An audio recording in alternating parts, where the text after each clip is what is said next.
This CKNW podcast is brought to you by Destination Toyota in Burnaby, your neighborhood Toyota store. Glad you're with us. Excuse me, a lot's coming your way. By the way, I've got a bit of a cough and a cold, so I'll warn you about that. But that's why I'm happy to have Dom Violo coming with me. If you know the show, you've heard him before. A terrific guy on seasonality, and that is saying I want to raise the probability of our investment success by knowing what patterns individual groups have, like the precious metals or individual stocks have you, as we come into the fall. Simple patterns like it's the old sell in May and go away and don't come back till Labor Day kind of thing. It's what patterns are repeated with some probability throughout the history of the markets. Don Violo will do there. He'll do a better job explaining what he's saying, by the way, than I just did. Also, Michael Levy on deck with me. I've got Ozzie Jurek. I've got a Goofy Award and a shocking stat of the week. So all of that is coming your way.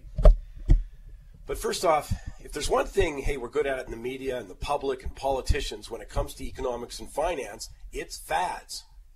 And one of the most popular today is concern over economic inequality.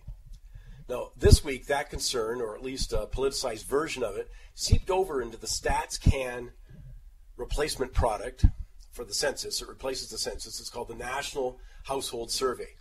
In it, for the first time, not only did they break down the population into 10 different income categories, but they also isolated the top 1% of income earners. Now, in an interview with Post Media, reported in the National Post, a spokesperson for StatsCan admitted that the motivation was due to the Occupy movement and all the media coverage it got, the focus on the 1%. So, by the way, there you have it. The Occupy movement did have an impact on both the media and StatsCan. Now, they didn't have a practical solution for anything, and they certainly didn't even have a coherent set of goals, but StatsCan was paying attention. Now, given that StatsCan is publicly funded, like others, I want to ask, to what end did they isolate the top income earners? I mean, was it to let us know that to be in the top 1% of income earners in this country, you have to make $191,000. That's the threshold. As you enter that or more, hey, now you're in the top 1%. And by the way, that wouldn't even qualify you for a mortgage for the average single detached home in Vancouver. Did they do it so we know that over 2/3 of those making that income have one or more university degrees? Did they do it to illustrate that those making $191,000 or more come from a wide variety of occupations in the public and private sectors? See, what they did let us know is that they make a heck of a lot more money than grade 10, 11, and 12 students. Incredibly, they are included when they compute the overall median income. So are part-time workers and pensioners.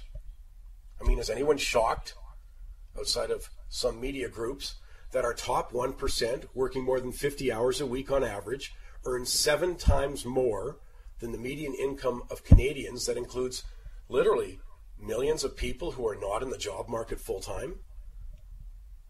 Now, of course, talking about education levels or talking about the number of hours worked is not popular. I mean, work ethic is not fashionable right now, so forgive me for even bringing it up.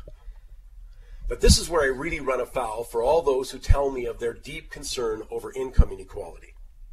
You see, I don't care about the 250,000 or so that make up the top 1% of income earners. I have never lost a wink of sleep over worrying about them. See, because my concern is the bottom 20% of income earners.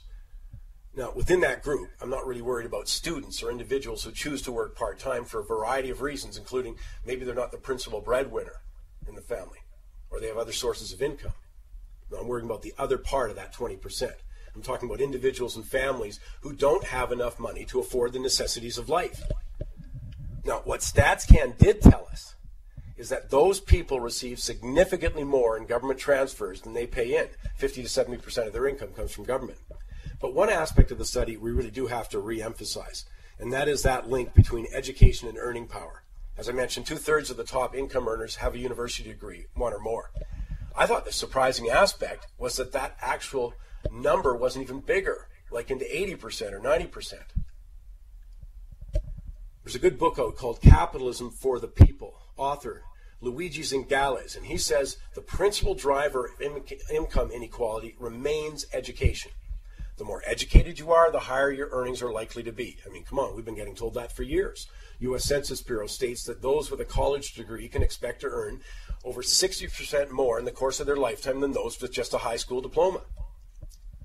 Numerous studies in Canada, including one released in late August by the CIBC World Markets, reiterate that. They went further, though, and emphasized the degrees of which you're more likely to be in the higher earning category: engineering, architecture, other professional studies, as opposed to a Bachelor of Arts, whose value in terms of employability and the amount of money you earn extra has been diminishing. Now, one thing I want to make clear, I'm outraged, by the way, with the increase in the level of crony capitalism and the increase in the need to be politically connected, and it's so evident in the U.S. But poverty is not caused by the 1%, as so many seem to believe or pretend it is. Poverty is not caused by wealth. And the hollowness of the public debate is easily exposed. Come on, if we force the top 1% of income earners to leave the country, how would that help? Because there's so few, it wouldn't make a difference. How would it make things better if you got rid of those earning $80,000 or more? That's the top 10% in Canada, $80,000 or more. How would that help? No, the solution lies in focusing on the bottom end of the income scale, not the top end. I got time for a couple of calls. 604-280-9898,